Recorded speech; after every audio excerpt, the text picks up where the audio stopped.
Hi all, welcome back to our channel. ഇന്നത്തെ നമ്മുടെ recipe വളരെ സിമ്പിൾ ആയിട്ട് ചെയ്തെടുക്കാൻ പറ്റുന്ന നമ്മുടെ കണ്ണൂരുകാരുടെ സ്വന്തം അലീസയുടെ റെസിപ്പിയാണ് കേട്ടോ. അപ്പോൾ ഇന്നത്തെ നമ്മുടെ അലീസ ഞാൻ ചെയ്തെടുക്കുന്നത് നമ്മൾ എല്ലാവരുടെയും വീട്ടിൽ സ്റ്റോക്ക് ആയിട്ട് കിടക്കുന്ന ഒരു ഐറ്റം ആണല്ലോ നുറുക്ക് ഗോതമ്പ് എന്ന് പറയുന്നത്. കാരണം ഇപ്പോൾ റേഷൻ കടയിൽ നിന്നൊക്കെ ഒരുപാട് കിട്ടുന്നുണ്ട്. അപ്പോൾ ഈ ഒരു നുറുക്ക് ഗോതമ്പ് വെച്ചിട്ട് വളരെ ടേസ്റ്റ് ആയിട്ട് ചെയ്തെടുക്കാൻ പറ്റുന്ന ഒരു ഐറ്റം ആണ് കേട്ടോ. സിമ്പിൾ റെസിപ്പിയാണ്. അപ്പോൾ നമുക്ക് പെട്ടെന്ന് തന്നെ വീഡിയോയിലേക്ക് പോയാലോ. വീഡിയോയിലേക്ക് പോകുന്നതിന് മുന്നേ നിങ്ങൾക്ക് ചാനൽ ഇഷ്ടപ്പെടുന്നുണ്ടെങ്കിൽ പ്ലീസ് ഒന്ന് സബ്സ്ക്രൈബ് ചെയ്ത് സപ്പോർട്ട് ചെയ്യണേ. സബ്സ്ക്രൈബ് ചെയ്യുമ്പോൾ അതിൻ്റെ തൊട്ടടുത്ത് കാണുന്ന കുഞ്ഞു ബെല്ലൈക്കണില്ല അതിൽ ഓൾ എന്ന ഓപ്ഷൻ തന്നെ കൊടുക്കണേ. എങ്കിലേ ഞാൻ വീഡിയോസ് ഇടുന്ന സമയത്ത് നിങ്ങൾക്ക് പെട്ടെന്ന് തന്നെ നോട്ടിഫിക്കേഷൻ കിട്ടുകയുള്ളൂ. അപ്പോൾ ആദ്യം തന്നെ ഈ ഒരു ബൗളിലേക്ക് ഞാനിവിടെ 1 കപ്പ് അളവിൽ 200 ഗ്രാം അളവിൽ നുറുക്ക് ഗോതമ്പ് എടുത്തിട്ടുണ്ട്. ഇത് നമുക്ക് ആദ്യം തന്നെ നല്ലതുപോലെ കഴുകിയിട്ട് ഒന്ന് കുതിരാൻ വേണ്ടിയിട്ട് വെക്കണം. ഇതാ ഞാനിതിപ്പോൾ നല്ലതുപോലെ കഴുകിയെടുത്തിട്ട് കുറച്ച് വെള്ളം ഒഴിച്ച് വെച്ചിട്ടുണ്ട്. ഇനി നമുക്കിതൊരു അരമണിക്കൂറോളം ഒന്ന് കുതിരാൻ വേണ്ടിയിട്ട് വെക്കാം. ഇപ്പോൾ ഇതാ ഏതാണ്ട് ഒരു അരമണിക്കൂറൊക്കെ കഴിഞ്ഞതിന് ശേഷം ഞാൻ വെള്ളമൊക്കെ നല്ലതുപോലെ ഗോതമ്പിൻ്റെ കളഞ്ഞിട്ട് ഈ ഒരു കുക്കറിലേക്ക് ഇട്ട് കൊടുത്തിട്ടുണ്ട്. അതുപോലെ തന്നെ കുതിർന്നതിന് ശേഷം നിങ്ങൾ ഈ ഗോതമ്പ് കഴുകാൻ വേണ്ടിയിട്ട് നിൽക്കണ്ട കേട്ടോ. കാരണം നല്ല പാലൊക്കെ ഇല്ലേ, അതൊക്കെ നമുക്ക് പോയി പോകും. അതുകൊണ്ട് അങ്ങനെ കഴുകണ്ട. കുതിർന്ന് കഴിഞ്ഞ് ഡയറക്റ്റ് വെള്ളം ഊറ്റിയിട്ട് നമുക്ക് ഈ ഒരു കുക്കറിലേക്ക് ഇട്ട് കൊടുത്താൽ മതി. ഇനി നമുക്ക് ഇതിലേക്ക് ഒരു 3 അല്ലി വെളുത്തുള്ളി ജസ്റ്റ് ഒന്ന് കുത്തി എടുത്തിട്ട് ചേർത്ത് കൊടുക്കുക കേട്ടോ. ഒരുപാട് പേസ്റ്റ് ആക്കിയിട്ടൊന്നും ചേർക്കാൻ പാടില്ല, അന്നേരം ഫ്ലേവർ കൂടിപ്പോവും. അതുപോലെ തന്നെ ചെറിയ പീസ് അളവിൽ ഇഞ്ചിയും കൂടി ചേർത്ത് കൊടുക്കണം. അതൊന്ന് ചെറുതായിട്ടൊന്ന് ചതച്ചെടുത്തിട്ട് ചേർത്ത് കൊടുക്കുക.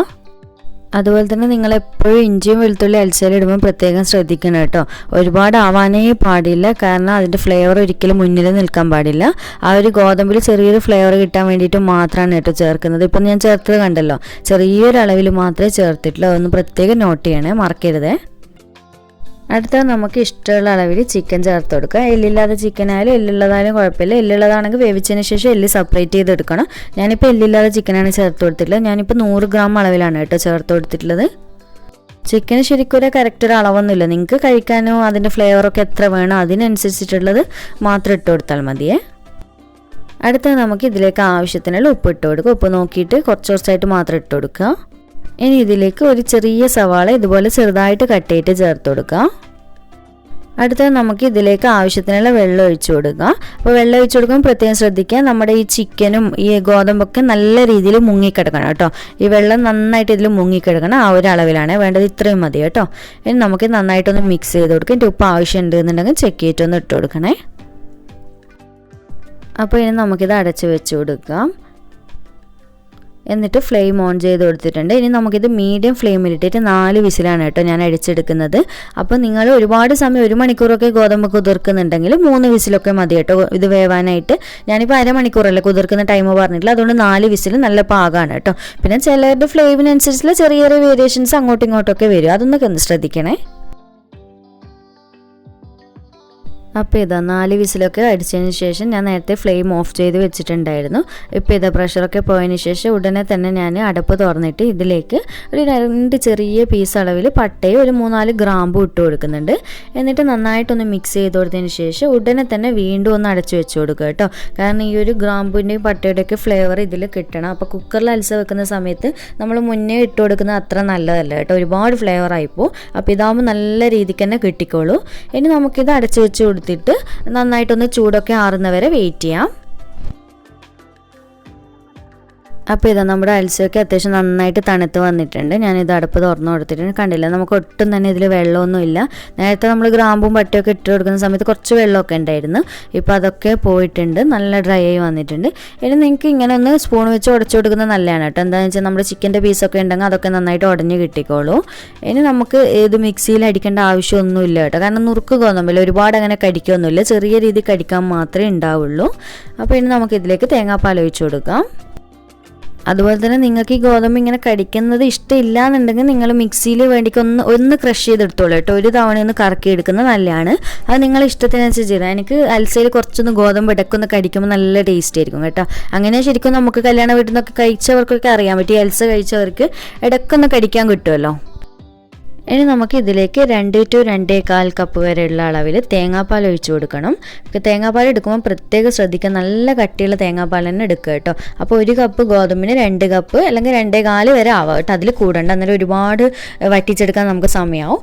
എന്നിട്ട് ഇതുപോലെ നന്നായിട്ടൊന്ന് മിക്സ് ചെയ്ത് കൊടുക്കുക, നല്ലപോലെ തന്നെ മിക്സ് ചെയ്ത് കൊടുക്കണേ. അപ്പോൾ ഞാനിപ്പോൾ ഇത് സ്റ്റൗവിൽ വെച്ചിട്ട് ഫ്ലെയിം ഓൺ ചെയ്ത് കൊടുത്തിട്ടുണ്ട്. ഇനി നമുക്ക് നന്നായിട്ട് പാലൊന്ന് തിളച്ച് വരട്ടെ. അതുപോലെ തന്നെ ഇടയ്ക്കിടെ ഇളക്കി കൊടുക്കാൻ വേണ്ടി പ്രത്യേകം ശ്രദ്ധിക്കണം. കാരണം അൽസ എന്ന് പറയുന്നതില്ലേ, പാല് തിളച്ച് വരാൻ തുടങ്ങുമ്പോൾ പാല് നന്നായിട്ട് ചൂടായി തുടങ്ങുമല്ലോ. ആ ഒരു സമയം പെട്ടെന്ന് തന്നെ അടുക്കി പിടിക്കുന്ന ഒരു ഹൈറ്റാണ് അൽസ. അപ്പോൾ നന്നായിട്ട് ഇനി ഒന്ന് കെയർ ചെയ്യണം കേട്ടോ. ഇടയ്ക്കിടെ ഒന്ന് ഇളക്കിക്കൊണ്ട് നിൽക്കുക. അപ്പോൾ ഇതാ നമ്മുടെ തേങ്ങാപ്പാലൊക്കെ അത്യാവശ്യം നന്നായിട്ട് തിളച്ച് വരുന്നുണ്ട്. ഇനി ഇതുപോലെ ഞാൻ നേരത്തെ പറഞ്ഞ പോലെ തന്നെ ഒന്ന് കണ്ടിന്യൂസ് ആയിട്ട് തന്നെ ഇളക്കി കൊടുക്കണേ. എന്നിട്ട് നന്നായിട്ടൊന്ന് കുറുക്കിയെടുക്കുക കേട്ടോ. ഒരുപാട് കുറുക്കിയിട്ട് നല്ലതുപോലെ ടൈറ്റാക്കി എടുക്കണ്ടേ, കാരണം ഇത് തണുക്കുന്ന സമയത്ത് വീണ്ടും കുറുകി വരും. അതുകൊണ്ട് കുറച്ചുകൂടി ഒന്ന് കുറുക്കിയെടുക്കാം. ഇപ്പോൾ ഇതാ ഈ ഒരു ലൂസിൽ നമുക്ക് ഫ്ലെയിം ഓഫ് ചെയ്ത് കൊടുക്കുക. ഞാനിനി ഓഫ് ചെയ്ത് കൊടുക്കുകയാണ്. അപ്പോൾ നമ്മളിനി അരമണിക്കൂറൊക്കെ കഴിഞ്ഞ് ഇത് സെർവ് ചെയ്യും. ആ ഒരു സമയം കൊണ്ട് കുറച്ചുകൂടി നല്ല തിക്കായിട്ട് വരും കേട്ടോ. അതുകൊണ്ട് ഈ ഒരു ലൂസിൽ തന്നെ ഓഫാക്കാൻ വേണ്ടി പ്രത്യേകം ശ്രദ്ധിക്കണേ. അടുത്തത് നമുക്ക് ഈ ഒരു അൽസയിലേക്ക് ആവശ്യമായിട്ടുള്ള നെയ്യും അണ്ടിപ്പരിപ്പും മുന്തിരിയൊക്കെ ഒന്ന് വറുത്തെടുക്കാം. അപ്പോൾ ഈ ഒരു പാനിലേക്ക് ഞാൻ കുറച്ച് നെയ്യ് ചേർത്ത് കൊടുക്കുന്നുണ്ട്. ഇതൊക്കെ നിങ്ങളുടെ ഇഷ്ടത്തിനനുസരിച്ച് അളവ് ഇട്ട് കൊടുക്കുക കേട്ടോ. ഒരുപാട് നെയ്യ് വേണ്ടിക്ക് അങ്ങനെയും ചേർത്ത് കൊടുക്കുക. എന്നിട്ട് ഇതിലേക്ക് കുറച്ച് സവാള ഇതുപോലെ നേരതായിട്ട് കട്ട് ചെയ്തിട്ട് ഇട്ട് കൊടുക്കുക. നമുക്കൊന്ന് ഫ്രൈ ചെയ്തെടുക്കാനുള്ളതാണ്. ഇനി നമുക്ക് നന്നായിട്ട് ബിരിയാണിക്കൊക്കെ നമ്മൾ ഫ്രൈ ചെയ്തെടുക്കുക. ഒരു ബ്രൗൺ കളർ ആകുന്നവരെ ഒന്ന് ഫ്രൈ ചെയ്തെടുക്കാം. ഹൈ ഫ്ലെയിമിലിട്ട് തന്നെ ഫ്രൈ ചെയ്തെടുത്താൽ മതി.